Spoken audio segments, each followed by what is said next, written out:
They say storms erase tracks.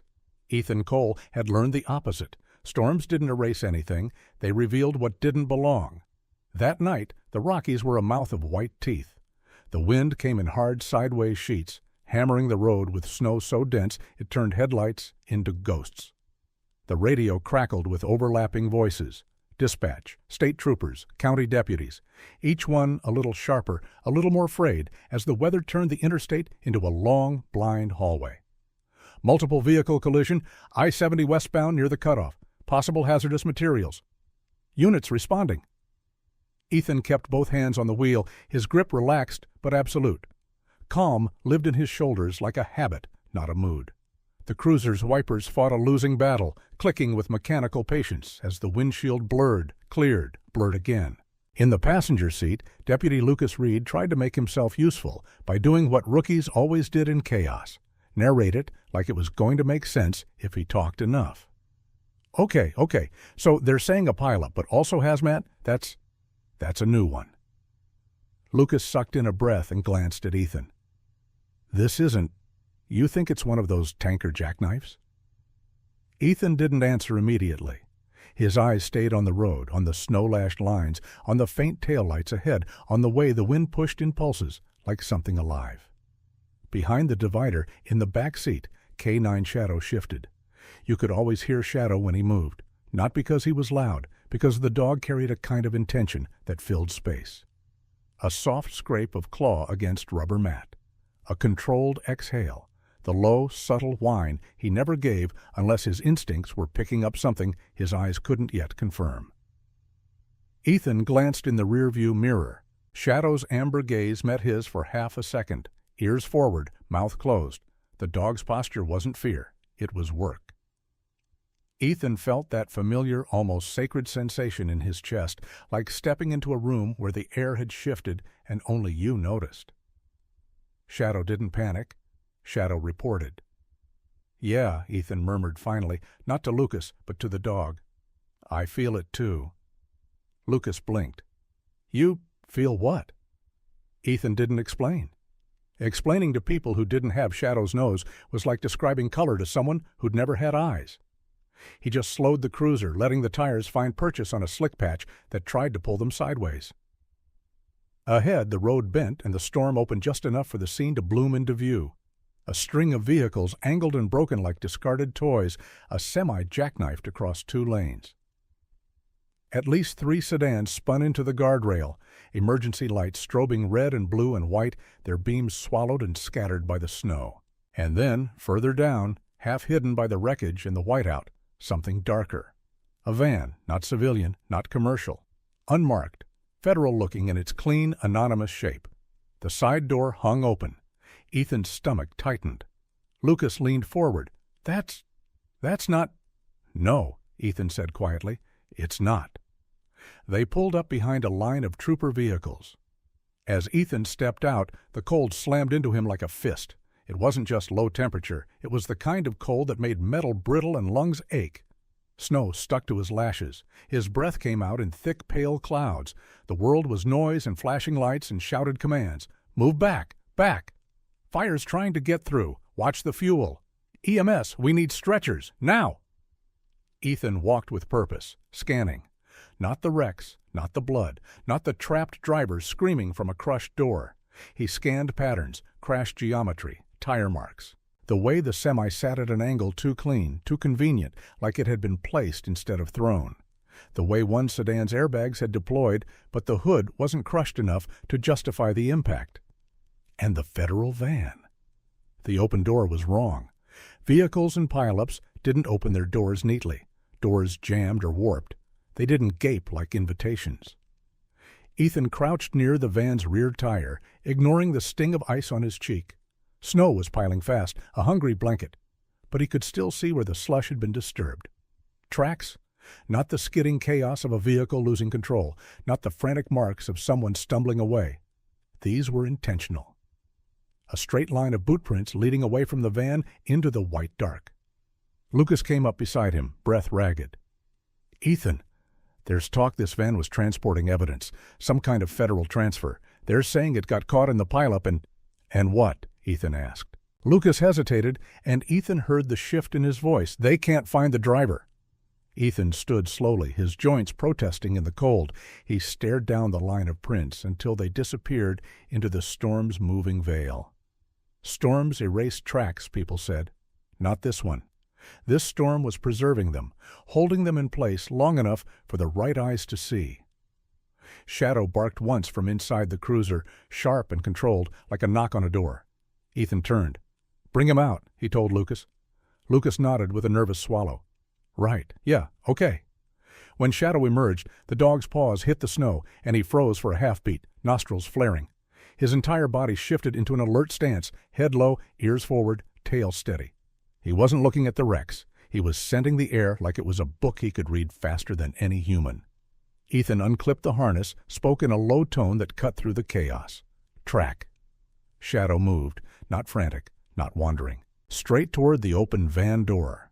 He paused at the threshold, nose lifting, then dipped inside briefly, inhaling the stale air of metal and rubber and cold.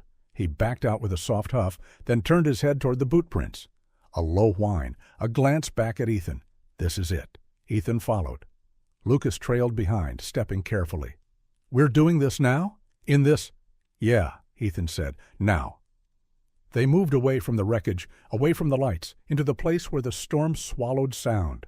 Shadow's nose hovered inches above the snow. Every few steps he corrected course, adjusting like a compass needle finding north. Ethan kept his pace steady, letting the dog lead. The wind hammered his face. Snowflakes bit at his skin like sand. The tracks grew fainter. Storm cover, but Shadow didn't hesitate. And then the dog stopped. His muscles went tight, like a wire pulled taut. A soft growl started in his throat, not aggression. Warning. Ethan's hand went instinctively to his sidearm. "What is it?" Shadow's head snapped towards something half buried beyond a stand of snow-laden pines. Ethan stepped closer. A shape. Human. A man lying on his side, partially covered in drifting snow. His coat was open. His face was waxy pale under the streetlight glow filtering through branches. The man's eyes were open, not blinking. Lucas made a choked sound behind Ethan. "Oh my God!" Ethan crouched, gloved fingers pressing for a pulse at the man's neck. Nothing. The cold had already claimed him. Ethan's gaze flicked to the man's hands. One of them was curled, like it had been holding something tight. The other was open, palm up, as if he'd tried to reach for help. Ethan's jaw tightened. "Dispatch," Lucas said shakily into his radio. We found a body. Male, likely the van driver." Ethan didn't speak. He was already looking past the body, at the snow around him. There were marks, scuffs, a dragline. And then, something that didn't match the tracks. A clean semicircle, like something had been set down and lifted. "Ethan," Lucas whispered, voice tight. They're gonna say it's the crash," Ethan finished, eyes still scanning. Shadow moved closer to the dead man's chest, sniffed, then recoiled slightly. The dog's ears flattened. His lips pulled back in a faint, involuntary grimace. Shadow let out a sharp, uncomfortable exhale, and then he looked at Ethan again. Something wrong. Not just death, not just blood, something chemical. Ethan felt the edges of the night shift in his mind, like pieces of a puzzle clicking into a more dangerous shape. He stood, shoulders squared, breath slow. "We bag the scene," Ethan said. "We document everything. We don't let anybody rewrite this." Lucas stared at him. "But federal evidence van, missing driver, dead body. They're going to want answers fast." Ethan's voice was low, steady. "Fast answers are how people get away with slow crimes." Shadow pressed close to Ethan's leg, a silent confirmation. They returned to the wreck scene under a barrage of questions and flashing cameras. Troopers shouted for space. EMS moved in and out like ghosts. Ethan relayed what he saw in clipped, precise terms. He watched the higher-ups arrive, men and women with stiff postures and impatient eyes, already building the story they wanted to tell. "A terrible accident," one of them said. "A tragic loss," another echoed. Ethan stared at the van, the open door, the boot prints, the missing evidence. And he thought, this wasn't an accident, this was a cover. The storm kept screaming, but beneath it, Ethan could hear something else. A whisper of fate. And it wasn't gentle. By morning, the storm had slowed to a steady fall, like the world was trying to clean up the mess. Denver didn't feel cleaner. It felt tense. Ethan walked into headquarters with Shadow at his side and Lucas trailing behind, his rookie energy muted by a night that had taken something from him. The building smelled like coffee and wet wool and stale air conditioning, normal smells that felt wrong against the weight of what Ethan knew. In the main bullpen, conversation stopped the second Ethan entered. Not because he was famous, because people were afraid of being associated with him. Fear was contagious in institutions. Ethan didn't react. He kept walking, calm as a metronome. Shadow's nails clicked softly on the tile, the sound like punctuation. Captain Maria Hayes was waiting in her office, door open like a challenge. Maria wasn't tall, but she carried authority like a uniform. Pragmatic eyes, a face that could soften if it chose, but right now it was sealed, controlled. Ethan stepped in. Lucas hovered at the doorway like he wasn't sure if he belonged. Maria's gaze flicked to Shadow, then back to Ethan. "Close the door," she said. Ethan did. For a beat, they listened to the muffled hum of the department beyond the glass. Maria exhaled slowly. "Internal Affairs is here." Ethan's expression didn't change, but something in his chest went cold. "Already?" "They didn't come for coffee," Maria said. "They came with paperwork." Lucas blurted, "That's insane. He just—" Maria held up a hand, silencing him with the smallest motion. "Lucas, I need you to wait outside." Lucas's face flushed. He looked at Ethan like an apology and stepped back out, closing the door gently. Maria leaned forward on her desk. "Ethan, you know I don't do theatrics. I'm going to be direct." Ethan nodded once. "Do it?" She slid a folder across the desk. Ethan didn't open it yet. Maria's voice was quiet, careful. "They're alleging procedural violations at the crash scene, excessive force in pursuit," she paused, eyes flicking to his face, "and negligence leading to loss of evidence." Ethan stared at her. Not angry, not shocked, just still. Maria's mouth tightened. "You're being made the point of the spear." Ethan finally opened the folder. Photos, reports, statements, already typed, already polished. A narrative built overnight, smooth as ice. He read without blinking. "Reckless decision-making," Ethan murmured. Maria's jaw clenched. "They want a scapegoat, a clean story, and the fact you're—" She stopped herself, choosing words carefully. "That you're not a politician about this makes you easy to paint." Ethan closed the folder gently. "What do you believe?" Maria's eyes held his. For a moment, the pragmatic mask slipped and something empathetic showed through, just a crack. "I believe you," she said quietly, "and I believe Shadow." Shadow, as if he understood his name, shifted and rested his head near Ethan's thigh, a quiet anchor. Maria continued. "But belief isn't evidence, and they're trying to prevent evidence." Ethan felt something rise in him, not rage. Rage was loud and sloppy. This was colder, sharper. "Then we make evidence," Ethan said. Maria's brows lifted slightly. "You're already cornered." Ethan's gaze was steady. "Cornered animals fight harder." Maria stood, walked to the window, stared out at the city. "They're going to isolate you. They're going to say you're emotionally compromised, that you're too close to the dog to be objective."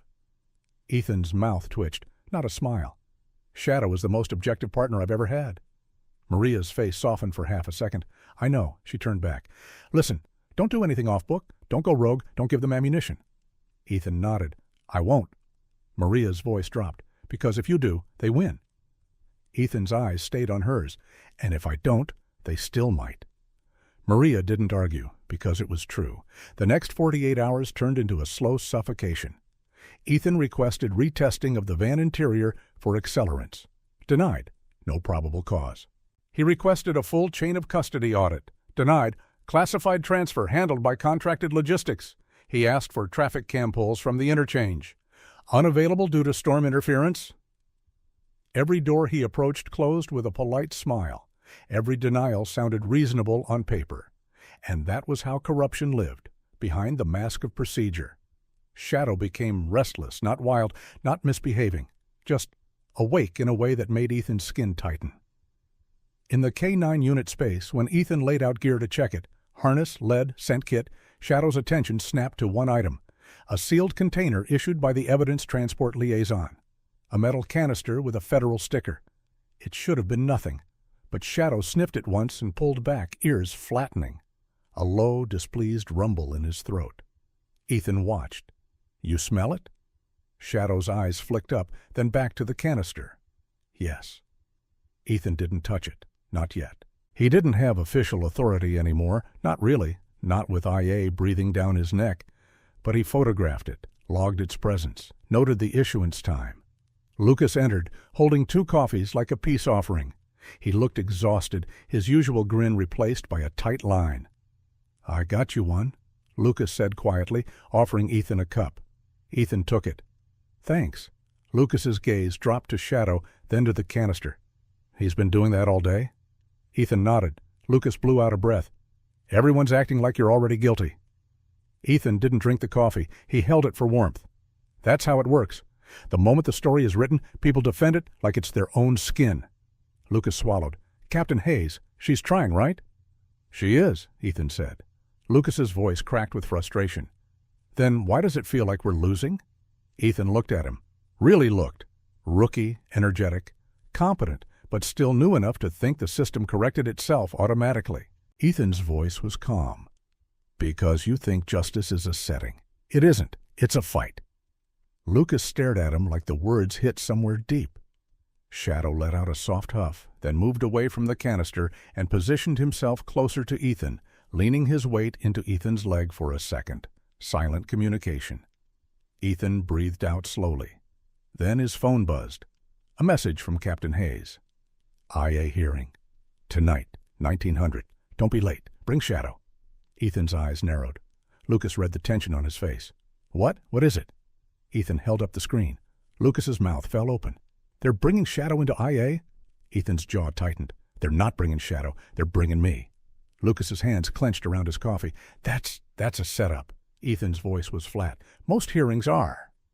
Shadow's ears perked at Ethan's tone, as if he could feel the night approaching. And somewhere beneath Ethan's composure, beneath the disciplined control that had carried him through shootings, hostage calls, and dead bodies on cold pavement, a single thought sharpened like a blade. They're going to try to end this before the truth can breathe. Ethan reached down, rested his hand on Shadow's neck, feeling the warmth of fur, the steady pulse beneath. Not comfort. Connection. Shadow looked up at him, eyes bright, loyal, unblinking. Ethan whispered, barely audible, "We're going to make them look." The IA hearing room had the same architecture as an interrogation suite, just dressed up enough to pretend it wasn't. Fluorescent lights, a long, polished table, empty chairs lined against cinder-block walls like they were waiting for people to confess. A seal on the far wall that made the room feel official, and that was the whole point. If it looked official, then whatever it decided could masquerade as truth. Ethan arrived early, not because he was nervous, because punctuality was the kind of discipline no one could argue with. Shadow paced at his side as they waited in the hallway, the dog's nails tapping in a rhythm that matched Ethan's heartbeat, slow, steady, controlled.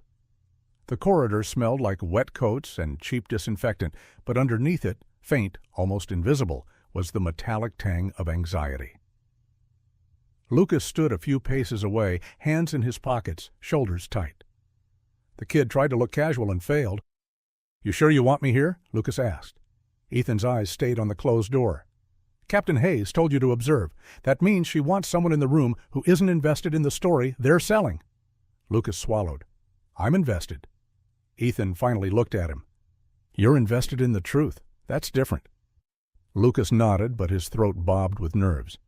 "They're saying you were reckless." Ethan's mouth twitched once, not humor, more like acknowledgement. "They'll say whatever reduces complexity." Shadow stopped pacing and stood still, ears forward, eyes fixed on the door. He'd heard footsteps before Ethan did. The door opened. Captain Maria Hayes stepped out. She didn't smile, but her expression wasn't hard either. Pragmatic, yes. Empathetic, beneath that. A face that understood systems and still remembered people. "Ethan," she said quietly. Her eyes flicked to Shadow, and Shadow. Shadow's tail moved once, restrained but present, a single sweep like a salute. Maria's gaze lowered. "They're inside." Ethan nodded. "What's the angle?" Maria hesitated a fraction of a second, just long enough for Ethan to know she couldn't say everything in a hallway. "They want this closed," she said. "Fast, clean, publicly acceptable. And if you give them anything they can frame as emotional, anything that looks like desperation, they'll use it." Ethan's voice stayed calm. Then we don't give them emotion. We give them repeatable facts. Maria's eyes held his, a flicker of approval, quickly buried. Good. She stepped aside. Ethan walked in with Shadow. Lucas followed, shoulders squared like he'd decided fear wasn't going to stop him. Inside, 3 people sat behind the long table. Their faces were professional neutrality, the kind that could mean anything.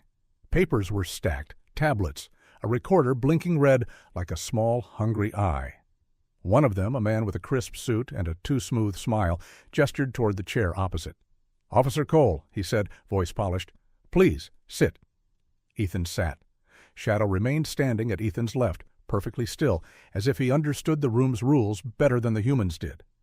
Captain Hayes took a seat off to the side, not on the panel, not in Ethan's corner either, just close enough to remind everyone this wasn't purely administrative theater.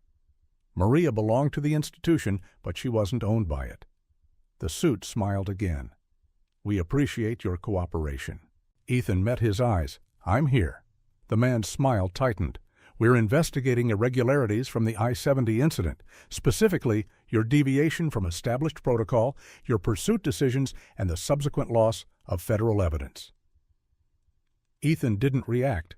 He let the words land and die. The second panel member, a woman with clipped hair and an expression like she'd never been wrong, leaned forward. "You were first on scene?" "Yes." "And yet you left the primary crash zone." "I followed track evidence from the federal van." "Without authorization?" "With exigent circumstances." "Exigent," she repeated, like tasting something bitter. "That's your claim." Ethan kept his hands folded. "It's what the facts show." The third panel member, quieter, tapped a pen. "We have statements that you acted impulsively." Ethan's gaze was steady. "Who gave those statements?" The suit cut in smoothly. "This is not a debate." Ethan nodded once, accepting the premise while refusing the trap. "Then ask me for facts." The suit's eyes flicked to Shadow. "We understand you deployed your K-9. "I did." The clipped-hair woman's voice sharpened. "Why?" Ethan didn't glance at the dog. He didn't need to. Shadow indicated scent continuity away from the van. We recovered the missing driver's body along that path. The room shifted slightly. Even bureaucrats couldn't stay untouched by the word body. The suit nodded, pretending solemnity. "Yes, tragic. But the driver's death does not absolve the missing evidence. That evidence was federal property." Ethan leaned back just a fraction. "You're assuming it was missing because of me." The clipped-hair woman's eyebrows lifted. "Are you implying sabotage?" "I'm implying possibility," Ethan said, "based on track patterns, door condition, scene geometry, Shadow's reaction." The suit exhaled like he was patient with a child. "A dog's reaction is not admissible evidence." Shadow's ears twitched at the tone. He didn't move, but his posture hardened. Ethan's voice remained calm. "Shadow's reaction is not the evidence. It's the reason I know where to look for evidence." The pen-tapping panelist finally spoke. "Officer Cole, your reports include repeated requests for retesting. Those have been denied because initial tests show no accelerants, no toxins." Ethan nodded. "Initial tests are only as good as the chain of custody." The suit leaned forward. "Be careful, officer. You are approaching insubordination." Ethan's eyes didn't blink. "I'm approaching truth." Silence. The suit's smile returned, thinner now. "Let's make this simple. You are suspended, pending further investigation. You will surrender your badge and service weapon. You will cease all independent contact related to this incident." Ethan absorbed it. He'd expected it. Still, it hit somewhere behind his ribs, like watching a door close on purpose, not by accident. Captain Hayes's jaw tightened. She didn't move. Lucas made a small sound in the back of his throat and stopped himself. The suit continued, voice silky.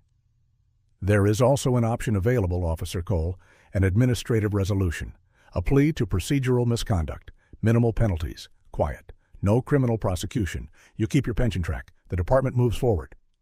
Ethan stared at him. Then he spoke, not loud, not dramatic. "No." The suit blinked. "I'm sorry?" Ethan didn't repeat it louder. He repeated it clearer. "No, I won't sign a lie to protect someone else's crime." The clipped-hair woman's face cooled. "You are making allegations you cannot substantiate." Ethan's voice stayed even. "Then let me substantiate them. Approve retesting. Approve a chain of custody audit. Approve a controlled K-9 demonstration on the disputed items. The suit leaned back, fingers steepled. We won't stage circus tricks in here. Shadow's lip lifted slightly, a faint flash of tooth, not aggression, but offense. Ethan placed a steadying hand near Shadow's shoulder without looking. A silent message, stay. Shadow obeyed. Ethan said, it's not a trick, it's repeatable detection. The suit glanced toward Captain Hayes. Captain, your unit is making this complicated. Maria's gaze stayed level. Complicated is what happens when people rush. The suit smiled at her like she'd entertained him. The department doesn't have time for prolonged uncertainty. Maria didn't blink. Truth takes the time it takes. The suit's smile faded. He reached into a folder and slid a single sheet toward Ethan. Then you can sign this. Suspension acknowledgement. You have 24 hours to consider administrative resolution. After that, the matter moves beyond internal channels. Ethan looked at the paper. It was clean, formal. It was designed to make him feel like refusal was childish, like compliance was maturity. He didn't sign, not yet. He stood. I'll acknowledge suspension, he said, voice steady. I won't acknowledge wrongdoing. The suit's eyes narrowed. Fine. Ethan took the pen, signed only the suspension acknowledgement, and handed it back. He turned to leave.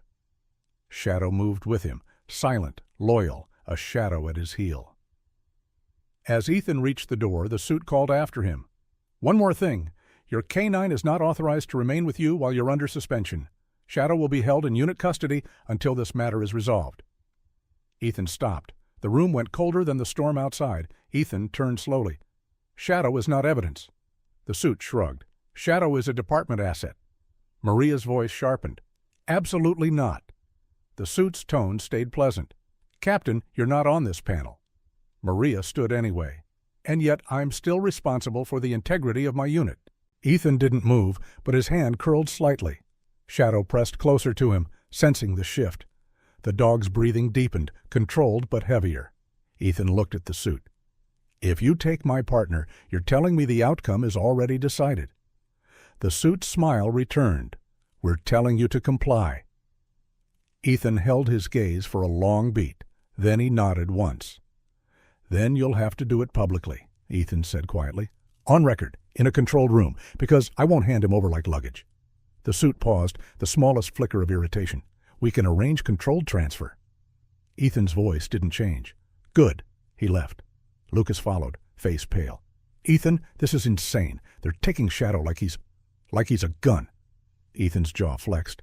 They're taking Shadow because he can't be intimidated. Maria caught up in the hallway, her boots clicking sharply. Ethan, she said low, listen to me. This is a squeeze. They want you to break. Ethan's gaze was fixed ahead. Then we don't break. Maria's eyes were fierce. You're suspended, you're isolated, and the moment you step wrong, they'll call you rogue. Ethan finally looked at her. So we step right. We do everything on record. Maria exhaled. I can authorize a controlled demonstration. Ethan's brow lifted slightly. You can? I can, Maria said, but it will be under heavy oversight. They'll stack the room with observers who want Shadow to fail. They'll pick the conditions. They'll control the narrative. Ethan nodded once. Then we control what we can. Procedure. Maria's voice dropped further. Dr. Lena Moore is willing to oversee any retesting, if you can force it into official channels. She's sharp. She won't bend. Ethan's chest loosened slightly at that. Good. Maria's eyes softened for half a second. And Lucas? Lucas straightened instinctively. Yes, ma'am.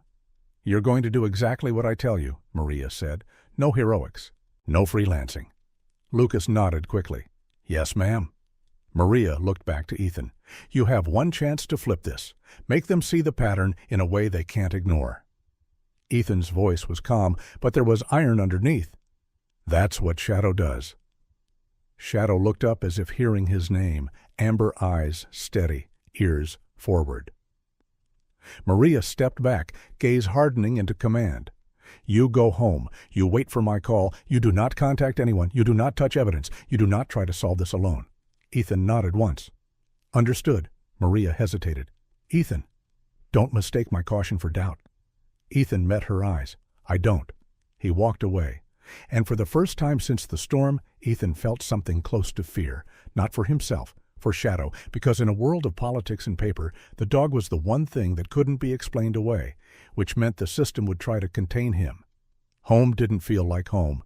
Ethan's apartment was clean, spare, everything in its place. He lived like a man who'd learned long ago that clutter turned into weakness when violence came knocking. Tonight, the silence was louder than any siren. Shadow paced. Not wild, not panicked, just restless, like the dog could smell the lie lingering on Ethan's clothes. Ethan knelt and ran a hand along Shadow's neck, feeling the steady warmth there. The dog leaned into the touch, eyes half-lidded, trusting. Ethan's phone buzzed. A message from Captain Hayes. Controlled K9 demo approved. Tomorrow 0900. Evidence staging room. You will be present. Shadow will be present. Dr. Moore will oversee retest request. On record. Ethan stared at the screen. It was the opening he needed. Not freedom, not safety. Just a crack. Lucas texted immediately after, "I'm in, whatever you need." Ethan didn't reply with reassurance. He replied with instruction. Be early, bring a notebook, write everything, no opinions, only facts. Then he set the phone down, sat on the floor with Shadow, and let himself breathe.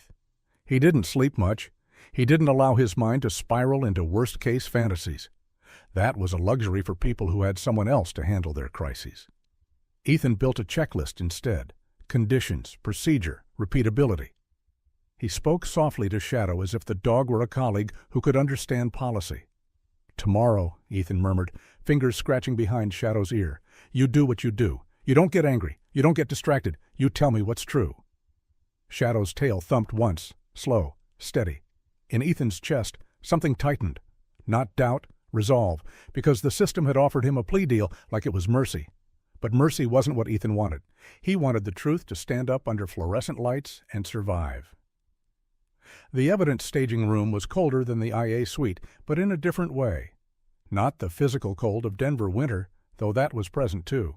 This was the cold of sterile spaces built to remove humanity from decisions. Concrete floors, metal shelves, clear plastic bins, labels printed in perfect fonts. A room designed to make everything seem orderly, even lies. Captain Maria Hayes was already there, standing with her arms crossed, posture rigid but controlled. She looked like someone holding a dam together with sheer will. Lucas stood beside her, notebook in hand, face serious. He tried to crack a smile when Ethan entered and failed. Shadow's presence tightened the room instantly, people straightening, attention sharpening. On the far side, several observers waited. Department brass, IA representatives, a legal counsel type with a thin expression, people with hands clasped, eyes hard, as if they were witnessing a performance they hoped would end badly. And then Dr. Lena Moore walked in. She wasn't dressed like a cop. She carried herself differently, like her allegiance was to data, not rank. She was brilliant in the way she moved. No wasted steps, no empty words. A clipboard in hand, gloves already on. She looked at Ethan, then at Shadow. "Officer Cole," she said. "Dr. Moore," Ethan replied. Her eyes flicked briefly to the observers. "This is recorded." Ethan nodded. "Good." Lena's mouth tightened, almost a smile. "I like good." Maria cleared her throat. "We are here for a controlled K9 demonstration to address disputed evidence handling related to the I-70 incident. Shadow will perform detection in a controlled environment. Dr. Moore will document results and oversee retest requests if probable cause is established through detection." One of the IA observers spoke, voice smooth. "To be clear, the dog's alert is not proof," Ethan answered calmly. "It's a trigger for retesting." The observer's eyes narrowed. "And if there is no alert?" Ethan met his gaze. "Then you can stop wasting time." A faint ripple of tension moved through the room. Maria's eyes warned Ethan. "Careful." Ethan gave a subtle nod. "I'm fine." Lena stepped forward. "We will proceed. Items are staged as indicated. Officer Cole will not touch the evidence. K9 Shadow will work under standard harness and lead. All results will be documented." A metal table sat in the center of the room. On it, several containers, bags, and sealed packages, some from the crash scene, some from the evidence van, some from standard department storage to create a control environment. Ethan didn't know which was which. That was the point. No bias, no suggestion, only Shadow's nose. Ethan clipped Shadow's harness, spoke in the dog's ear, voice low and steady. "Work?" Shadow moved forward. The first pass was quiet. Shadow sniffed the table edges, the air, the seams of containers. His body was a living instrument, subtle shifts, micro-pauses, a deep inhale here, a shorter one there. Ethan watched without breathing too hard, as if his own oxygen might interfere with the truth. Lucas wrote feverishly. Observers leaned forward, hungry for failure. Shadow sniffed one bag and moved on. Another container. Pause, then continue. No alert. The IA observer exhaled like he'd just won. Then Shadow reached the metal canister, the one Ethan had photographed in the unit space. Shadow stopped so abruptly, his paws squeaked slightly on the concrete. His ears went forward, his tail stiffened. He sniffed the seam, then the lid, then the label. He sat, hard, clean, textbook alert. The room froze. Ethan's pulse hit his throat, but his face stayed calm. He didn't smile. He didn't celebrate. He simply let the dog be what he was, a truth machine that didn't care who was watching. Lena's eyes narrowed in focus. "Alert on item 4, she said, voice crisp. "Documented." The IA observer stepped forward. "That canister is inert." Lena didn't look at him. "The dog disagrees." "Which means we test." The observer's jaw tightened. "This is a waste," Maria cut in, voice steel. "You wanted clarity. You're getting it." Shadow didn't move. He remained seated, gaze fixed on Ethan, as if waiting for confirmation. Ethan stepped closer, careful not to touch the canister. He lowered his hand and gave Shadow a calm, deliberate reward signal. Quiet praise. No theatrics. "Good." Shadow's tail moved once. Lena pointed with her pen. "We will swab for accelerant traces. We will run a secondary screen for chemical residues consistent with combustion manipulation." The observer scoffed softly. "Even if you find something, contamination—" Ethan finally spoke again, voice controlled. "Then you'll have to explain how contamination entered a sealed canister issued through your chain of custody." The air sharpened. The observer's eyes flicked away. Lucas's pen scratched harder. Maria's posture didn't change, but Ethan saw the smallest loosening at her jaw, like someone who'd been holding their breath for days, just got one shallow inhale. Lena turned to Ethan. "Officer Cole, you requested retesting of the van interior as well." Ethan nodded. "Yes." Lena looked at Shadow. "Can he run the locker?" Maria's gaze went to the observers. "We can." The IA observer hesitated, then nodded, as if granting permission hurt him. "Fine, but make it quick." They moved deeper into the staging space to a row of evidence lockers. Metal doors, number labels, the smell of cold steel and old paper. Ethan guided Shadow down the row. Shadow moved with purpose now, as if the first alert had tuned him in, locked him onto a frequency he'd been trying to tell Ethan about for days. He paused at one locker, sniffed, then backed up and barked once, sharp, controlled. The observers flinched. Shadow sat again. Another alert. Lena's pen clicked. "Alert on locker 12. Documented." Maria's voice was dangerously calm. "Open it." The IA observer's face tightened. "Captain." Maria didn't blink. "Open it." A technician stepped forward and unlocked the door. Inside were sealed bags, logged items, and a faint smell that made Ethan's throat tighten even before Shadow reacted. Shadow's nose went to one bag. He didn't sit this time. He froze. His whole body rigid, ears flat, eyes intense. Then he let out a low growl, not at people, but at the object, as if it offended him. Ethan's hand hovered close, steadying but not touching. "Easy." Shadow didn't move. Lena's eyes sharpened.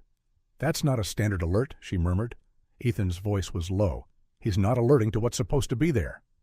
Lena nodded slowly, as if hearing a language she respected. "We'll pull it." The observer stepped forward quickly. "Wait, this is going too far." Maria's gaze cut him like a blade. "You said you wanted clarity." The observer's mouth opened, then closed. The technician removed the bag and placed it on the table. Lena swabbed with methodical precision, gloved hands steady. She labeled everything, logged times, ensured the record couldn't be manipulated without leaving bruises. Then she looked up. "This goes to the lab," Lena said, "and I want chain of custody sealed with my oversight." The IA observer forced a smile. "Of course, Doctor." Lena didn't smile back. "Don't of course me. Put it in writing." A faint, almost imperceptible sound escaped Lucas, something between awe and fear. Ethan didn't react outwardly, but inside something shifted. The lie was breathing harder now. It knew it had been seen. As they rapped, a department counsel stepped forward, voice careful. "Officer Cole, given your suspension, you are not authorized to be present for further processing." Ethan nodded. "Understood." Maria stepped in. "He will not be removed from the record. His request for testing is now supported by canine detection documented in this room." The counsel's jaw tightened. "Captain," Maria's voice was calm, "this is going to hearing, and you know it." The observers exchanged glances. Their confidence had dimmed.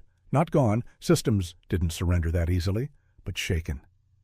Ethan clipped Shadow's lead again, steady and gentle. Shadow was calmer now, as if he'd finally been heard. Lucas walked beside Ethan as they exited, notebook clutched like a weapon. Lucas whispered, "That was insane." Ethan's voice was quiet. "That was procedure." Lucas shook his head. "No, like insane in a good way. They looked like they swallowed nails." Ethan didn't smile. "They'll try to fix it." Lucas's eyes widened. "Fix it how?" Ethan looked down at Shadow. "By controlling the next step, by delaying, by muddying, by saying the lab is inconclusive." Lucas's voice tightened. "But Dr. Moore, she's solid." Ethan nodded. "She is." Lucas swallowed. "So what now?" Ethan's gaze lifted toward the hallway ahead, toward the next room, the next battle. "Now," Ethan said, "we force the results into daylight." Shadow's tail moved once, steady, and in Ethan's chest the calm discipline that had carried him through storms hardened into something sharper, because he understood what the system feared most, not accusations, not anger, not even a brave speech. It feared a repeatable truth. The hearing wasn't held in a courtroom. That was the first thing Ethan noticed as he stepped into the designated proceedings chamber, another department room dressed up with flags and seals, as if symbols could manufacture fairness. The difference between justice and administration was often nothing more than where they placed the microphone. Still, there were cameras. Not officially media, of course. Official recording equipment. Oversight documentation. A few people with credentials and calm faces that said they'd been invited for transparency. Transparency was often what institutions offered when they wanted to control the angle of the light. Ethan entered in plain clothes, suspension still active, his badge absent like a missing tooth. The absence should have made him feel hollow. Instead, it made him sharper. Shadow walked beside him in harness, calm and alert, a quiet gravity that pulled eyes in his direction. The dog didn't swagger. He didn't beg for attention. He simply existed, steady, unbothered by rank, immune to persuasion. Lucas was already inside, seated with his notebook, posture rigid and determined. He nodded once at Ethan. No jokes now. No rookie grin. The kid had learned the cost of a lie that got traction. Captain Maria Hayes stood near the side wall, arms folded, face unreadable. She'd done what she could without breaking the system entirely. "Doctor." Lena Moore sat near the front, a folder thick with lab documentation in front of her. She looked like she'd slept maybe an hour. Her eyes weren't tired, though. They were focused. The panel that would decide everything sat at the front. Officials, counsel, and oversight members. One of them, the same suit from IA, sat with a practiced neutrality that almost looked bored. Almost. But Ethan saw it. A subtle tightness around the mouth, a shift of posture as Shadow passed. Fear, carefully packaged as professionalism. Ethan took his seat at the designated table. Shadow sat at his left, straight-backed, ears forward. The room settled. The suit cleared his throat. "This proceeding concerns the I-70 incident, the loss of federal evidence, and Officer Cole's conduct." Ethan listened without moving. The suit continued. "As you know, a controlled K-9 demonstration was conducted. Dr. Moore oversaw secondary testing requests.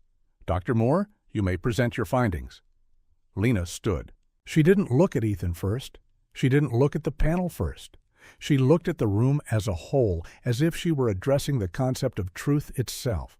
Then she opened her folder and spoke with precision. Item 4, the sealed metal canister, returned positive in secondary screening for chemical residues consistent with accelerant transfer, she said, not present in initial tests. Murmurs rippled through the observers. The suit's face didn't change, but his fingers tightened slightly around a pen. Lena continued, voice even. Locker 12 contained a sealed bag that returned markers consistent with a toxin that can manipulate physiological timing and complicate cause-of-death estimation. This time, the room didn't just murmur, it stiffened. Because the implication wasn't small. It wasn't procedural sloppiness. It was engineering. A cover-up with chemistry. Lena turned a page. In addition, chain of custody documentation for both the canister and the locker contents shows a fracture. A time window in which the items were logged as secured but are not physically accounted for by controlled access records. The suit leaned forward slightly. Doctor, chain of custody errors occur in high-volume operations. Lena didn't blink. This is not an error. It is a documented discontinuity, and it aligns with K9 Shadow's alerts. The suit's voice stayed smooth. A dog's alert remains non-determinative. Lena's gaze flicked to him for the first time. It wasn't hostile. It was clinical. Then you can stop discussing the dog and start discussing the lab results, she said. Those are determinative. Silence landed like a weight. Ethan kept his posture still, his face composed. Inside, his pulse hammered once, hard, then settled again into control. Repeatable truth, the only kind the system couldn't bully. The suit cleared his throat again, a sound that suddenly lacked confidence. We must consider contamination. Lena lifted a single sheet. Contamination requires a mechanism. The items were sealed. The seals were intact. The contamination theory would require internal transfer during the documented chain of custody fracture. Her voice didn't rise. It didn't need to. The room could do the math. The panelist with clipped hair, different from the earlier IA panel but cut from the same cloth, asked, "Doctor, are you stating this evidence was tampered with?" Lena looked down at her notes, then up again. "I am stating the results are inconsistent with legitimate handling. The simplest explanation consistent with the data is deliberate interference." The suit's jaw tightened. "Doctor, simplest does not mean true." Lena's tone remained calm. "Then provide a more complex explanation that matches the results and the custody fracture." He didn't answer immediately. Ethan watched the gap open, watched the room's certainty wobble. And then, because Ethan's discipline wasn't silence for silence's sake, because it was strategy, he chose the moment to speak. "Permission to address cause-effect," Ethan said. The suit's eyes narrowed. "This is not a—" Captain Hayes cut in. "He may speak." The suit's smile was strained. "Very well. Briefly." Ethan leaned forward slightly, hand still, voice steady. "The storm staged the crash conditions. The evidence van door was open in a manner inconsistent with impact. Boot tracks led away. The driver was found along the track line. Shadow indicated chemical anomaly. Dr. Moore's results confirm chemical anomaly. Chain of custody shows fracture." He paused. Not for drama. To let the sequence hang as a chain no one could pretend wasn't connected. Ethan continued, tone unchanged. "This isn't random misfortune. It's choreography." The suit's nostrils flared. "Officer Cole, you're making an allegation of conspiracy." Ethan didn't flinch. "I'm describing a pattern." He looked toward Lucas. "Deputy Reed documented the timeline in the staging room. He can confirm the alert sequence, the handling procedure, the exact locker access." Lucas stood quickly, notebook in hand, voice tight but clear. "Yes, sir. Captain Hayes, yes, everything was recorded. Shadow alerted exactly as Dr. Moore stated. Dr. Moore demanded chain of custody in writing. The observers were present. The items were sealed. The seals were intact." Lucas's voice wavered on the last word, but he held it together. It wasn't courage that made him speak. It was the refusal to be gaslit. Ethan turned back to the panel. "If the system insists Officer Cole caused the loss, then the system must explain why the evidence environment contains accelerant residue and toxin markers, why the chain of custody window exists, why the federal transfer logistics involved a contracting pipeline with insufficient oversight." The word pipeline did something to the room. It hit a nerve, because pipelines weren't just processes. They were money, influence, contracts signed in quiet rooms. And that's when Ethan saw it. The first real crack, not in the panel, in one of the officials seated behind them, an administrative liaison with a clipboard and a careful face. The liaison's eyes shifted, once, toward the suit, then down, like a person who realized the math was catching them. Ethan didn't pounce. He didn't accuse. He didn't raise his voice. He asked a question. "Who had custody access during the fracture window?" Ethan said. The suit's smile returned too fast. "We are not here to conduct a witch hunt." Ethan's eyes stayed level. "Then we are here to bury it." The clipped-hair panelist snapped, "Officer Cole." Captain Hayes's voice cut across the room, calm and dangerous. "Answer the question." The suit turned his head toward Maria, irritation flickering. "Captain, you are not—" Maria's stare didn't move. "Answer the question." The room waited. The suit hesitated. The hesitation was tiny, the kind bureaucrats use to buy time to craft a safer lie. Lena's voice pierced that window, quiet but sharp. "The access logs show a contracted evidence handling pathway overlapping the fracture period." Ethan watched the liaison again. The liaison's throat bobbed. Lucas's pen hovered, ready. Shadow sat like a statue, eyes bright, ears forward, as if he understood humans were about to do what humans always did when cornered. Talk.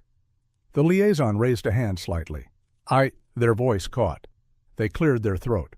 "There was a vendor access override during the storm response." The room stiffened. The suit's head snapped slightly, too controlled to be a flinch, but close enough. Maria's voice was calm. "Explain." The liaison swallowed. "The contracting team, through a subcontractor, requested emergency access to secure the van contents. They said it was federal procedure. It wasn't documented properly." Ethan didn't smile. He didn't blink. "Who requested it?" he asked softly. The liaison's eyes flicked to the suit again, an involuntary betrayal. The suit's mouth tightened. "That's enough." Maria stepped forward a half-step, voice iron.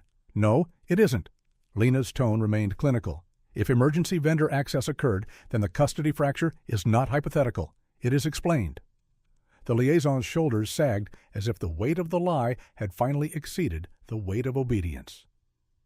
"They told me not to log it," the liaison blurted, voice cracking. "They said it would create panic and complicate the narrative. They said it was necessary." A collective inhale spread through the room like cold wind.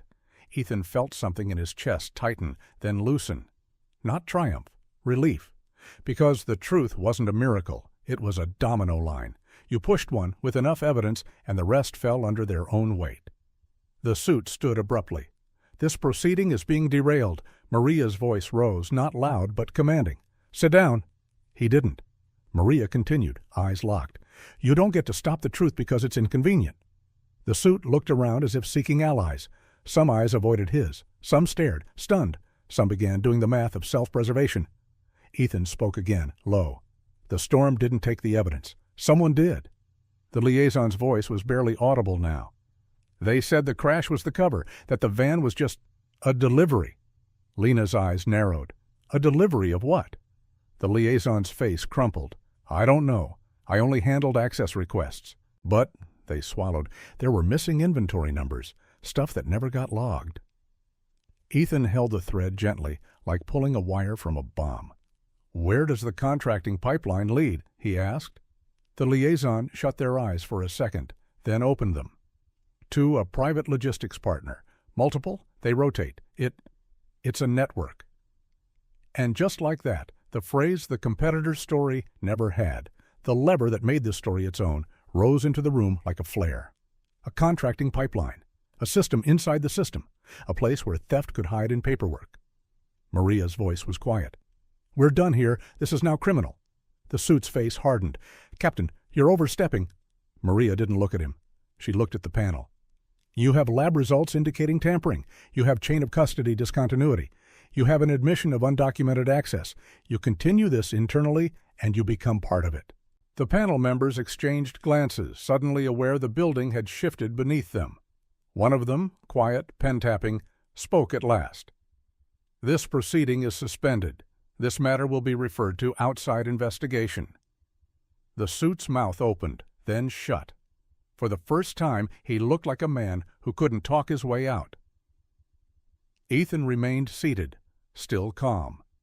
But his fingers brushed Shadow's harness lightly, an unconscious gesture, not for comfort, but for grounding. Shadow's tail thumped once, slow and steady, as if he were saying, "Good, now keep going."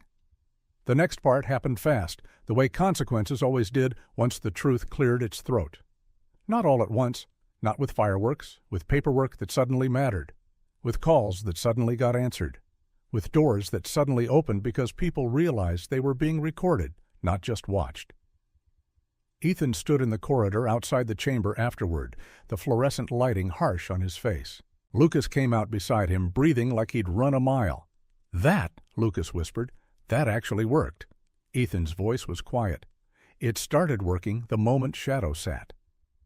Lucas's eyes were wet, and he didn't bother hiding it. They were going to bury you. Ethan didn't deny it. They tried. Captain Hayes stepped out, expression controlled, but eyes fierce. "You did exactly what I told you," she said to Lucas. Lucas nodded quickly. "Yes, ma'am." Maria looked at Ethan. Her pragmatism was still there, but something gentler had surfaced underneath. "They're moving it to external review," she said. "There will be arrests. Not today, not with cameras, but soon." Ethan nodded. "And my status?" Maria exhaled. "Suspension will be lifted. But Ethan," she hesitated, "it won't erase what they tried to do to you." Ethan's gaze stayed forward. "I'm not asking it to erase. I'm asking it to learn." Maria nodded once. "Dr. Moore is already drafting procedural fixes, audit gates, vendor access restrictions, chain of custody redundancies." Lena stepped into the corridor as if summoned by her name. "And mandatory independent verification on federal transfers in extreme weather." Lucas blinked. "You're doing that because—" Lena's eyes flicked to him. "Because weather is a convenient villain?" Ethan's mouth twitched. "Barely." "Thank you, Doctor." Lena looked down at Shadow. Shadow looked up at her, calm, unreadable. Lena's voice softened just slightly. "Good dog." Shadow's ears flicked once, accepting the praise like a professional. Maria's radio crackled with a voice that carried down the corridor. "Captain Hayes, we have confirmation. Outside investigators are on site. Vendor access logs are being seized. Contracting network being flagged." Maria held the radio close. "Understood." She looked at Ethan. "It's moving." Ethan nodded once. No celebration, just a breath he hadn't realized he'd been holding. Lucas let out a shaky laugh that sounded like a sob trying to disguise itself. "So that's it? You're cleared?" Maria's gaze hardened into certainty. "Yes. Officer Ethan Cole is cleared of wrongdoing related to the evidence loss. The narrative blaming him collapses under verified lab results and custody documentation." Lucas's shoulders sagged. "I can't believe—" Maria cut him off gently. "Believe it. And remember it. Because next time the lie will look different." Ethan rested his hand on Shadow's neck, steady. Shadow leaned into it with quiet certainty. Not love as sentiment, love as a vow. Restoration didn't come with applause. It came with a badge returned on a desk, slid across like a reluctant admission. It came with Ethan standing in the K9 unit space again, the same smell of leather harness and dog shampoo and cold coffee, the same lockers, the same training cones stacked in the corner. Only now, when he walked in, eyes didn't slide away as quickly. Some did. Shame was its own kind of silence. Captain Hayes stood by the desk, badge in hand. "I can make a speech," Maria said. "Department likes speeches." Ethan shook his head. "No speeches." Maria's lips pressed together, almost a smile.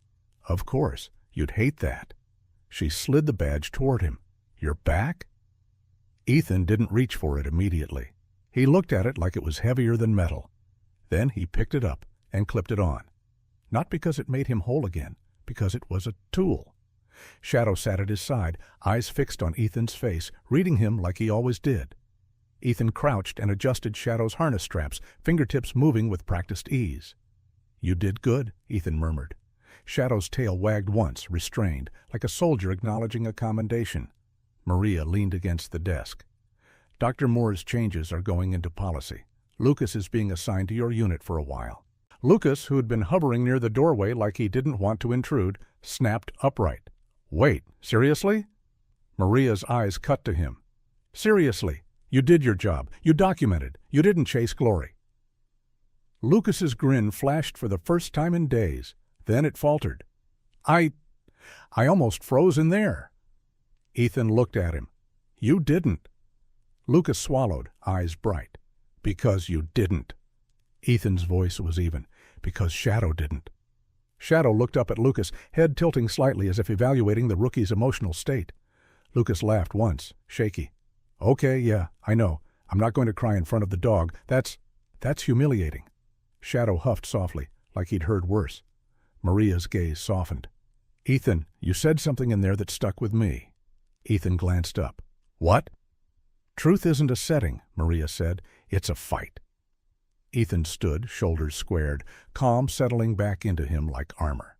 Yes, he said. Maria nodded toward the training area beyond the unit. So, what do you do now? Ethan looked at Shadow, then at Lucas, then back to Maria. His answer wasn't heroic. It was practical. I train, he said. Maria's brow lifted. Ethan continued, voice steady. I train new teams. I tighten protocols. I make sure chain of custody isn't a story people can manipulate with a smile and a vendor badge. Maria exhaled. You're going to make enemies? Ethan's gaze didn't move. I already did. Lucas stepped forward, notebook still in hand out of habit. So, what, like, you're going to teach classes? Ethan nodded. Real classes, not check the box. Lucas's face lit up. Honestly, that's kind of badass. Ethan's mouth twitched again. It's necessary. Shadow rose smoothly, moving to Ethan's side as if the conversation had ended and work had begun, because for Shadow it always was. Work, purpose, truth. Ethan reached for the leash, clipped it with a clean snap, and walked toward the training floor. The world outside still had storms, still had paperwork, still had people who wanted easy stories. But Ethan Cole had learned what his canine partner already knew. Lies could be loud. Truth didn't need to be. Truth just needed someone disciplined enough to keep testing it, again and again, until the system ran out of places to hide. Shadow trotted beside him, silent and loyal, his presence a steady pressure against Ethan's leg. A reminder, an anchor, a promise. And as the unit door closed behind them, the sound wasn't a slam. It was a seal, not of secrets, of standards.